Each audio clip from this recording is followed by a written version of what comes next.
हे अम्बे दुर्गा, जो हमारी वीडियो देख रहे हैं उनके घर में सदैव अपना स्थान बनाए रखना, उनकी खाली झोली खुशियों से भर देना। जय माता दी जरूर लिखें। दोस्तों, नवरात्रि में कुछ ऐसी चीज हैं जिन्हें घर में लाकर के रखने से माता रानी बहुत ही प्रसन्न होती है और अपने भक्तों की सभी प्रकार की जो मुरादें हैं, मनोकामना हो, उसे पूर्ण करती है। इसलिए नवरात्रि के समय में सोना नहीं चाहिए। नवरात्रि के समय में हमें भूल कर भी शराब वगैरह का सेवन नहीं करना चाहिए। लहसुन प्याज का त्याग कर देना चाहिए। तो नवरात्रि में कौन सी ऐसी चीज है जिसे हम घर में खरीद करके लाएं जिससे हमारे घर में अन्न धन की बढ़ोतरी हो? सारी जानकारी इस वीडियो में जानेंगे। भक्तों, इस बार नवरात्रि पूरे 10 दिनों तक मनाई जाएगी, ना एक भी दिन काम, ना ज्यादा, पूरे 10 दिनों तक मनाई जाएगी। मां शेरावाली की विशेष रूप से पूजा आराधना की जाएगी। शारदीय नवरात्रि का महापर्व इस बार आश्विन मास की प्रतिपदा से शारदीय नवरात्र शुरू होते हैं।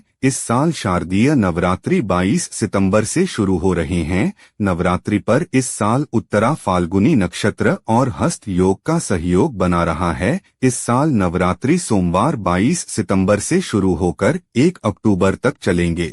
नवरात्रि 2025 में घट स्थापना सोमवार 22 सितंबर 2025 को की जाएगी। घट स्थापना 22 तारीख को सुबह 6:09 से 8:06 तक की जा सकती है। ब्रह्म मुहूर्त में की गई पूजा बहुत ही शुभ मानी जाती है। इससे समस्त देवी देवताओं की कृपा प्राप्त होती है और पूजा पाठ का फल कई लाख गुना प्राप्त होता है। तो चलिए शुरू करते हैं। दोस्तों, अब आप में से अधिकतर ऐसे लोग हैं जो कि बोलते हैं, गुरुजी हम धनवान बनने के लिए क्या करें? तो नवरात्रि के समय में सुनिए, अगर आर्थिक कष्टों से आप छुटकारा चाहते हैं तो चांदी की कोई भी कुछ भी सामग्री ला करके देवी माता को समर्पित करना। नवरात्रि के समय में चांदी से बनी कोई भी सामग्री ला करके माता रानी को समर्पित करना और इस चांदी से बनी हुई जो सामग्री आप ला करके समर्पित करेंगे तो 10वें दिन आपको इसे गंगा जल से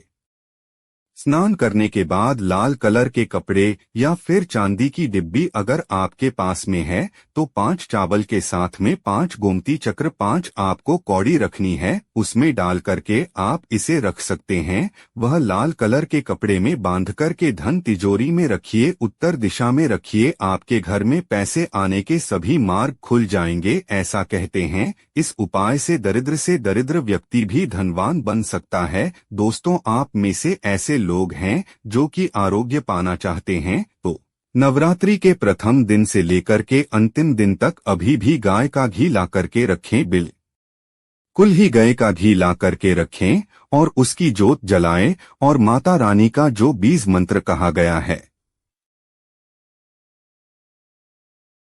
माता रानी का बीज मंत्र ओम एवं क्लीं चामुंडाय विच्चे, यह बीज मंत्र का जप जरूर करना है तो आपको आरोग्य मिलेगा। आपकी जो बीमारी है वह दूर होगी। तो आप में से ऐसे लोग हैं जो कि स्वयं का घर चाहते हैं, यानी उनके घर नहीं है और वह चाहते हैं माता रानी की कृपा से हमारा घर हो जाए। देखिए, इस उपाय से हम कई लोगों को करना क्या है, मिट्टी का छोटा सा घर खरीद करके लाना है। मिट्टी का छोटा सा आप स्वयं भी घर बना सकते हैं। यह बना करके माता रानी को समर्पित करना है तो नवरात्रि के बाद स्वयं आपके पास घर होगा। कुछ दिनों बाद आपकी जो मनोकामना है वह मनोकामना की पूर्ति होगी। लेकिन लालच मत रखना और सच्ची भक्ति आराधना में लग जाएं। अष्टमी या में नवमी के दिन इसे मंदिर में जाकर के आपको चढ़ा करके आ जाना है तो स्वयं आप देखना आपकी पदोन्नति हो जाएगी। दिन दुगनी रात चौगुनी तरक्की होगी। गल्ला हमेशा नोटों से भरा रहेगा, धन से घर भरा रहेगा। चलिए, मैं आप लोगों को अपार धन संपत्ति प्राप्त करने के लिए जबरदस्त गुप्त प्रयोग बता रहा हूँ। तो अपार धन संपत्ति प्राप्त करना चाहते हैं तो इन 9 दिनों में आपको किन्नर से 1 रुपए का सिक्का मांग लेना है। देखिए, बड़ी मुश्किल से किन्नर पैसे देते हैं क्योंकि उनकी जो दुआ होती है उसमें काफी दम होता है। अगर आपके पास में कोई किन्नर अच्छे संपर्क में है, आपसे अच्छा बनता है, तो नवरात्रि में किन्नर से आपको 1 रुपए का सिक्का लेना है और आपको इस गंगाजल में धोने के बाद नवरात्रि के समय में ही आपको अपनी तिजोरी या फिर पर्स में रखना है। आजीवन आपके घर में पैसों की कमी नहीं होगी। किन्नर को मां जगदम्बा का आशीर्वाद प्राप्त है, ब्रह्मा जी का वरदान प्राप्त है, उनका आशीर्वाद सच्चे दिल से अगर जिस किसी भी व्यक्ति के सर पर हो जाए तो उसका बेड़ा पार हो जाता है, उसे राजा बनने से कोई नहीं रोक सकता। लेकिन याद रहे, किन्नर असली होना चाहिए। आजकल बाजार में मर्द लोग भी किन्नर बनकर दान लेते हैं, ईश्वरीय शक्ति के रूप में माना जाता है। उसे किन्नर द्वारा मिला आशीर्वाद स्वयं हीरा बन जाता है, धन बन जाता है, सोना चांदी बन जाता है। दोस्तों, आप चाहते हैं तो मौली धागा भी इस दिन खरीद करके 9 गांठ लगा दीजिए। 9 गांठ लगाने के बाद इस धागे को मनोकामना बोलते हुए, नवदुर्गा का ध्यान करते हुए 9 प्रकार की मनोकामना बोलते हुए 9 गांठ लगाना है और नवदुर्गा माता को इस समर्पित कर देना है, यानी कि भेंट कर देना है। तो 9 प्रकार की आपकी इच्छा की पूर्ति होती है।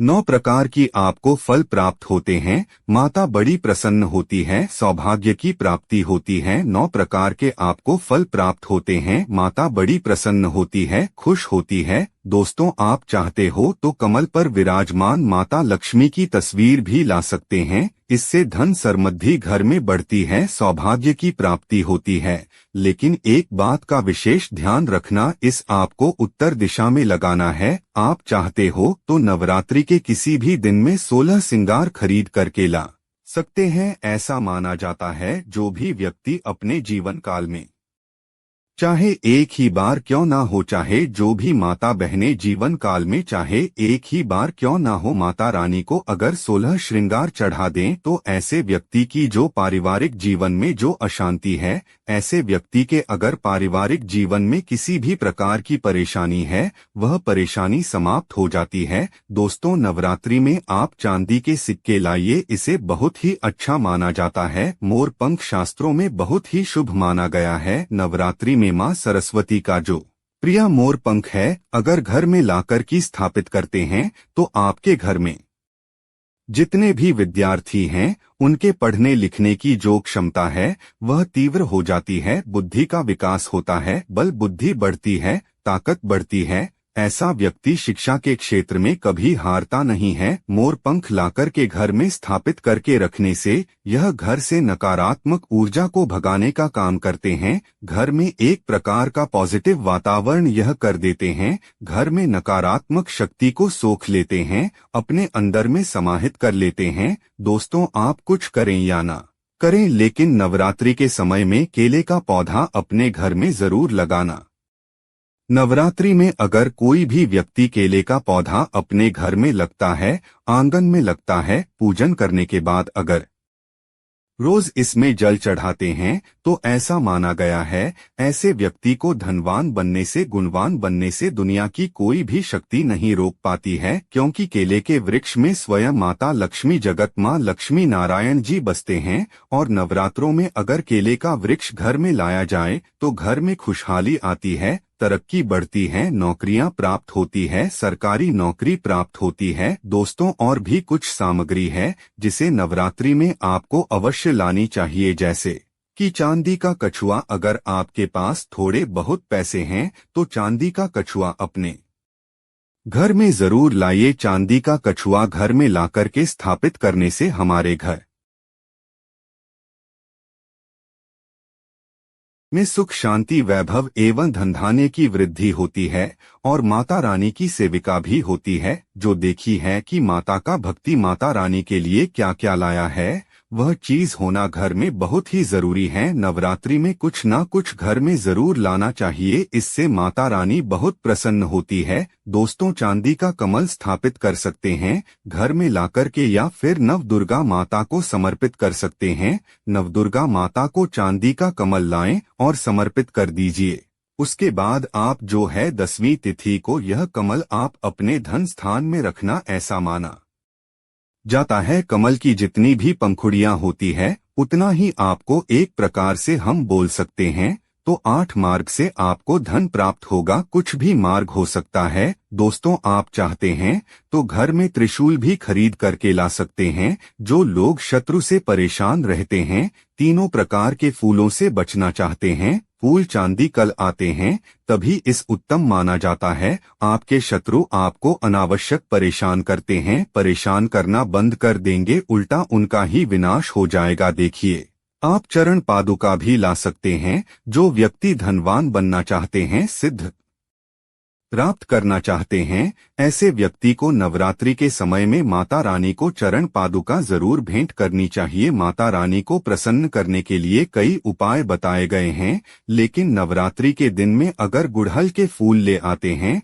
ध्यान से सुनिएगा, गुड़हल के कौन से फूल लाने हैं? जो रेड कलर के फूल होते हैं, जिसमें विवाह निकली हुई होती है, इस प्रकार के आपको फूल लाने होते हैं। और इस फूल की 21 की संख्या में माल आपको बनानी है। 21 की संख्या में माला बनानी है। नवरात्रि के सप्तमी तिथि को अगर आप माता काली को चढ़ा देते हैं तो बिल्कुल ही आपकी जो भी मनोकामना हो वह मनोकामना की पूर्ति होती है।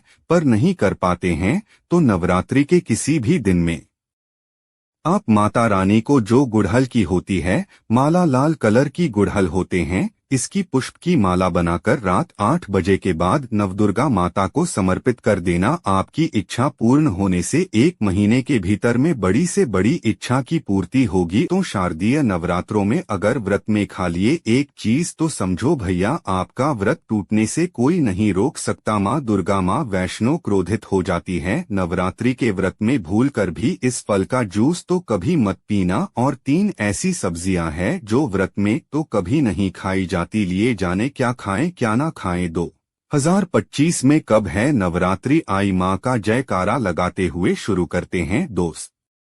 तो नवरात्रि का विशेष पर्व नवरात्रि यानी नवरात्रि, आपको बता दें, नवरात्रि के पूरे 9 दिन सपनों की दुनिया की तरह होते हैं। गंगा सागर से भी पवित्र होते हैं। गंगा सागर की हर एक बूंद की तरह पवित्र माने जाते हैं। आपको बता दें, 2025 में इस साल सोमवार से नवरात्रि शुरू हो रहे हैं। माता रानी की सवारी हाथी है, जो सुख, समृद्धि और शांति का प्रतीक माना जाता है। कहा जाता है कि इससे खुशहाली, सुख, समृद्धि आती है। माँ दुर्गा का हाथी पर आना बहुत शुभ होता है। दोस्तों, इस बार नवरात्रि पूरे 10 दिनों तक मनाई जाएगी। माँ वैष्णो रानी की विशेष रूप से पूजा आराधना की जाएगी। 29 सितंबर सोमवार को है नवरात्रि का पूजन किया जाता है। शारदीय नवरात्रि की अष्टमी 30 सितंबर मंगलवार को है। इसे दुर्गा अष्टमी या महाअष्टमी भी कहा जाता है। नवरात्रि की अष्टमी तिथि को मां महागौरी की पूजा की जाती है। शारदीय नवरात्रि की नवमी को महान नवमी कहा जाता है।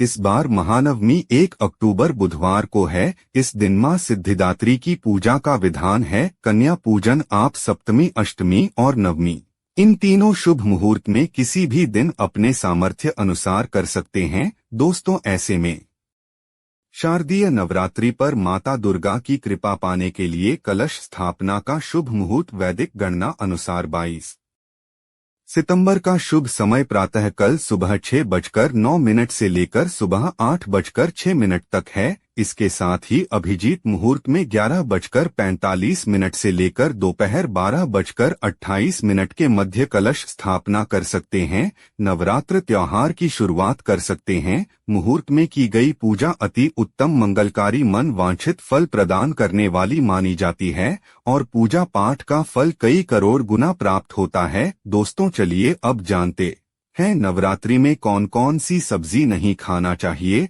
और कौन कौन सी सब्जी खाना चाहिए और कौन सा फल खाने से व्रत टूट जाता है। आइए जानते हैं नवरात्रि में क्या खाएं और क्या पीना चाहिए और कौन सा फल खाना विशेष और शुभकारी माना गया है। लेकिन आगे बढ़ने से पहले कमेंट बॉक्स में अपनी राशि जरूर डाल दीजिएगा। यदि हमारे पास आपकी राशि के अनुसार कोई उपाय होगा तो वह आकर हम आपके कमेंट के रिप्लाई में बता देंगे, ताकि आपको राशि के अनुसार फल प्राप्त हो। राशि के अनुसार किया गया कार्य बहुत ही शुभ माना जाता है। मैया वैष्णो रानी बहुत प्रसन्न होती है। कमेंट में लिखो, माता रानी आपका स्वागत है हमारे घर में, जय माता रानी। एक लाइक जरूर करें। वैष्णो रानी के लिए एक लाइक तो बनता है। उनसे जुड़े नियमों का पालन करना अति आवश्यक माना जाता है, क्योंकि जो मन के मुताबिक किया जाए बस संघर्ष नहीं कहलाता। कहा जाता है कि मनोकामना को पूर्ण करने के लिए थोड़ा सा संघर्ष यानी कि तपस्या तो करनी पड़ती है। इसीलिए मानता है कि व्रत को पूर्ण विधि विधान से किया जाना चाहिए, तब आपको व्रत का पूर्ण लाभ फल प्राप्त होता है। अति उत्तम और शीघ्र दीर्घायु वरदान प्राप्त होता है। आपकी सभी मनोकामनाएं शीघ्र मैया रानी पूर्ण करती है। ऐसे व्यक्ति को मरने के बाद माता रानी के चरणों में स्थान मिलता है। बस सदैव माँ की सेवा करता है, ऐसा भक्त स्वर्ग लोक में जाता है। इसीलिए हर शास्त्र यही कहता है कि सच्चे दिल से अगर आपके मन में ईश्वर के प्रति श्रद्धा हो तो बिन पूजा पाठ के ही सारा फल मिल जाता है, और अगर मन में ईश्वर के प्रति शंका हो तो उसे मनुष्य को कई जन्मों तक नहीं मिलता, वह नरक में ही भटकता रहता है। भगवत गीता में भगवान श्री कृष्ण ने स्वयं कहा था, जो मनुष्य सच्चे हृदय से ईश्वर को पुकारता है तो उसका कोई कुछ बिगाड़ नहीं सकता। दोस्तों, कई लोग ऐसे हैं जो भगवान के सामने घंटों पूजा पाठ करते हैं तथा रोते हैं, फिर भी भगवान उनकी कभी नहीं सुनता। दरअसल जब आप सच्चे मन से ईश्वर को पुकारते ही नहीं है तो भला वह आपकी पुकार कैसे सुनेंगे। दोस्तों, यह तो थी वह बातें जो भक्त और भगवान के बीच की है। नवरात्रों के दौरान क्या नहीं खाना चाहिए और क्या नहीं पीना चाहिए और कौन सा फल खाने से व्रत संपूर्ण और सफल हो जाता है। दोस्तों, हमारे चैनल को सब्सक्राइब जरूर करें और इस बेल आइकन को दबाना ना भूले। पूरी कभी मत खाना, क्योंकि इस दिन कभी कभी बीच में शुक्रवार पड़ जाता है और शुक्रवार को माँ संतोषी का वार कहा जाता है। माता संतोषी खट्टी चीज खाने वाले व्यक्ति से हमेशा क्रोधित रहती है, नाराज रहती है, क्योंकि नवरात्रों में माता संतोषी जागृत अवस्था में हो जाती है। नवरात्रों में जब शुक्रवार पड़ जाए तो इमली नहीं खाना चाहिए। माता संतोषी के क्रोध से बचने के लिए नींबू नहीं खाना है, और खट्टा भी होता है जो व्रत को भंग कर सकता है। आप खट्टा अचार ना खाएं, पाप लग सकता है। ध्यान पूर्वक, अगर आप शुक्रवार को खट्टा नहीं खाते हैं तो माता संतोषी आपको धन धान्य से मालामाल कर देती है, आपके घर में अपना वास बना लेती है। बस शुक्रवार के दिन नवरात्रों के दिनों में इस चीज का त्याग करना चाहिए, पालन करना चाहिए। नवरात्रों में लहसुन, प्याज और खट्टा, फिर चाहे आपने व्रत भी नहीं रखा है फिर भी आपको शुक्रवार के दिन या अन्य दिनों में लहसुन प्याज नहीं खाना चाहिए। मांस मदिरा को हाथ भी नहीं लगाना है, इससे माता रानी क्रोधित हो जाएगी। अंडा, मछली व बाजार में मिलने वाले जूस भी आपको इस्तेमाल नहीं करना है। चिप्स, कुरकुरा, पेप्सी जैसा पैकेट वाली चीज नहीं खाना है। डब्बा बंद जूस में भी केमिकल व नमक होता है जो आपका व्रत खंडित कर सकता है। आपको नहीं खाना है, जो कि भगवान के भोग में अर्पित किया जाता है। 9 प्रकार की आपको फल प्राप्त होते हैं। माता बड़ी प्रसन्न होती है, सौभाग्य की प्राप्ति होती है। 9 प्रकार के आपको फल प्राप्त होते हैं। माता बड़ी प्रसन्न होती है, खुश होती है। दोस्तों, आप चाहते हो तो कमल पर विराजमान माता लक्ष्मी की तस्वीर भी ला सकते हैं। इससे धन समृद्धि घर में बढ़ती है, सौभाग्य की प्राप्ति होती है। लेकिन एक बात का विशेष ध्यान रखना, इस आपको उत्तर दिशा में लगाना है। आप चाहते हो तो नवरात्रि के किसी भी दिन में 16 श्रृंगार खरीद करके ला सकते हैं। ऐसा माना जाता है जो भी व्यक्ति अपने जीवन काल में चाहे एक ही बार क्यों ना हो, चाहे जो भी माता बहनें जीवन काल में चाहे एक ही बार क्यों ना हो, माता रानी को अगर 16 श्रृंगार चढ़ा दें तो ऐसे व्यक्ति की जो पारिवारिक जीवन में जो अशांति है, ऐसे व्यक्ति के अगर पारिवारिक जीवन में किसी भी प्रकार की परेशानी है, वह परेशानी समाप्त हो जाती है। दोस्तों, नवरात्रि में आप चांदी के सिक्के लाइए, इसे बहुत ही अच्छा माना जाता है। मोर पंख शास्त्रों में बहुत ही शुभ माना गया है। नवरात्रि में माँ सरस्वती का जो प्रिय मोर पंख है, अगर घर में लाकर की स्थापित करते हैं तो आपके घर में जितने भी विद्यार्थी हैं उनके पढ़ने लिखने की जो क्षमता है वह तीव्र हो जाती है, बुद्धि का विकास होता है, बल बुद्धि बढ़ती है, ताकत बढ़ती है। ऐसा व्यक्ति शिक्षा के क्षेत्र में कभी हारता नहीं है। मोर पंख लाकर के घर में स्थापित करके रखने से यह घर से नकारात्मक ऊर्जा को भगाने का काम करते हैं। घर में एक प्रकार का पॉजिटिव वातावरण यह कर देते हैं। घर में नकारात्मक शक्ति को सोख लेते हैं, अपने अंदर में समाहित कर लेते हैं। दोस्तों, आप कुछ करें या ना करें, लेकिन नवरात्रि के समय में केले का पौधा अपने घर में जरूर लगाना। नवरात्रि में अगर कोई भी व्यक्ति केले का पौधा अपने घर में लगता है, आंगन में लगता है, पूजन करने के बाद अगर रोज इसमें जल चढ़ाते हैं, तो ऐसा माना गया है ऐसे व्यक्ति को धनवान बनने से, गुणवान बनने से दुनिया की कोई भी शक्ति नहीं रोक पाती है, क्योंकि केले के वृक्ष में स्वयं माता लक्ष्मी, जगत माँ लक्ष्मी नारायण जी बसते हैं। और नवरात्रों में अगर केले का वृक्ष घर में लाया जाए तो घर में खुशहाली आती है, तरक्की बढ़ती है, नौकरियां प्राप्त होती है, सरकारी नौकरी प्राप्त होती है। दोस्तों, और भी कुछ सामग्री है जिसे नवरात्रि में आपको अवश्य लानी चाहिए, जैसे कि चांदी का कछुआ। अगर आपके पास थोड़े बहुत पैसे हैं तो चांदी का कछुआ अपने घर में जरूर लाइए। चांदी का कछुआ घर में लाकर के स्थापित करने से हमारे घर में सुख, शांति, वैभव एवं धनधान्य की वृद्धि होती है और माता रानी की सेविका भी होती है। जो देखी है कि माता का भक्ति माता रानी के लिए क्या क्या लाया है, वह चीज होना घर में बहुत ही जरूरी है। नवरात्रि में कुछ ना कुछ घर में जरूर लाना चाहिए, इससे माता रानी बहुत प्रसन्न होती है। दोस्तों, चांदी का कमल स्थापित कर सकते हैं घर में लाकर के, या फिर नवदुर्गा माता को समर्पित कर सकते हैं। नवदुर्गा माता को चांदी का कमल लाएं और समर्पित कर दीजिए।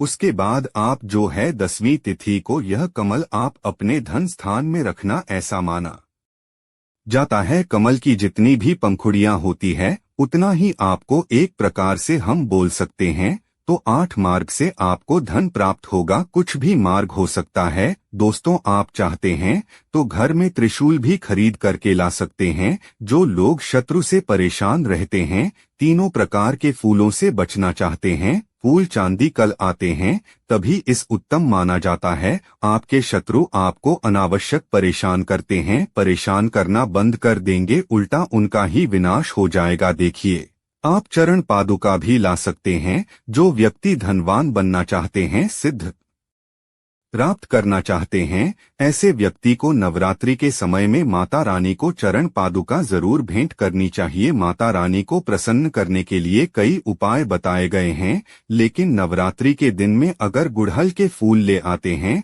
ध्यान से सुनिएगा, गुड़हल के कौन से फूल लाने हैं। जो रेड कलर के फूल होते हैं, जिसमें विवाह निकली हुई होती है, इस प्रकार के आपको फूल लाने होते हैं। और इस फूल की 21 की संख्या में माल आपको बनानी है। 21 की संख्या में माला बनानी है। नवरात्रि के सप्तमी तिथि को अगर आप माता काली को चढ़ा देते हैं तो बिल्कुल ही आपकी जो भी मनोकामना हो वह मनोकामना की पूर्ति होती है। पर नहीं कर पाते हैं तो नवरात्रि के किसी भी दिन में आप माता रानी को, जो गुड़हल की होती है माला, लाल कलर की गुड़हल होते हैं, इसकी पुष्प की माला बनाकर रात 8 बजे के बाद नवदुर्गा माता को समर्पित कर देना। आपकी इच्छा पूर्ण होने से 1 महीने के भीतर में बड़ी से बड़ी इच्छा की पूर्ति होगी। अगर आप भी माता रानी को मानते हैं, माता रानी के प्रति थोड़ी भी आस्था है, विश्वास है, तो कमेंट बॉक्स में जय माता दी जरूर लिखना। वीडियो को लाइक करें, इसे अपने दोस्तों यारों में आगे जरूर शेयर करना हो।